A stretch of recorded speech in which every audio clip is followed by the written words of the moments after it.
ತುಲಾರಾಶಿ. ಅವಿವಾಹಿತರಿಗೆ ವಿವಾಹ ನಿರ್ಧರಿಸುವಂತಹ ಸಮಯ. ಪಾಲುದಾರರೊಂದಿಗೆ ಭಿನ್ನಾಭಿಪ್ರಾಯದಿಂದ ಮುಕ್ತಿಯಾಗುವಂತಹ ದಿನ. ಆರ್ಥಿಕ ಸ್ಥಿತಿಯ ಅಭಿವೃದ್ಧಿ ಕಾಣುವಂತಹ ದಿನ. ಪ್ರಯತ್ನಕ್ಕೆ ಸರಿಯಾದ ಪ್ರತಿಫಲವನ್ನು ಪಡೆದುಕೊಳ್ಳುವ ಒಳ್ಳೆಯ ದಿನ. ನಿಮ್ಮ ಕಾರ್ಯಕ್ಷೇತ್ರದ ಹೊಸ ನಿರ್ಧಾರಗಳು ನಿಮಗೆ ಪ್ರಶಂಸೆಯನ್ನು ತರುವಂತಹ ದಿನ. ದೂರ ಸ್ಥಳದಿಂದ ಶುಭವಾರ್ತೆ ಕೇಳುವ ದಿನ. ಅಧಿಕಾರಿಗಳಿಗೆ ಅಭಿವೃದ್ಧಿ ಅಥವಾ ಉನ್ನತ ಸ್ಥಾನಮಾನ ಪ್ರಾಪ್ತಿ. ಈ ದಿನ ಬಹಳ ಒಳ್ಳೆಯ ದಿನ ತುಲಾರಾಶಿಯವರಿಗೆ.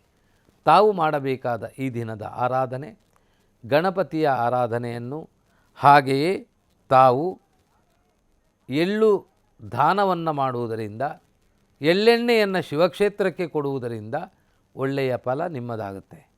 ವೃಶ್ಚಿಕ ರಾಶಿ. ಧನನಷ್ಟ ಯೋಗ. ಬಹಳ ಪ್ರಯತ್ನಪಟ್ಟು ಅಥವಾ ಅನಿರೀಕ್ಷಿತವಾಗಿ ಅನಿವಾರ್ಯವಾದ ಧನ ನಷ್ಟ ಯೋಗಗಳನ್ನು ಪಡೆದುಕೊಳ್ಳುವ ಯೋಗ. ಮಂಗಳ ಕೆಲಸಗಳಲ್ಲಿ ಅಡಚಣೆ ಉಂಟಾಗುವ ಯೋಗ. ಸಾಲ ಪಡೆದುಕೊಳ್ಳುವಂತಹ ಅವಕಾಶಗಳು ಚೆನ್ನಾಗಿದೆ. ಋಣಬಾಧೆಗಳು ಉಂಟಾಗುವಂಥ ಸಾಧ್ಯತೆ. ಸ್ನೇಹಿತರೊಂದಿಗೆ ಭಿನ್ನಾಭಿಪ್ರಾಯಗಳು, ಸಹೋದರ ಒಡಹುಟ್ಟುಗಳೊಂದಿಗೆ ಅಸಮಾಧಾನಗಳು ನಡೆಯುವಂತಹ ಸಾಧ್ಯತೆ ಇದೆ. ಸಮಾಧಾನವೇ ಪ್ರಧಾನ.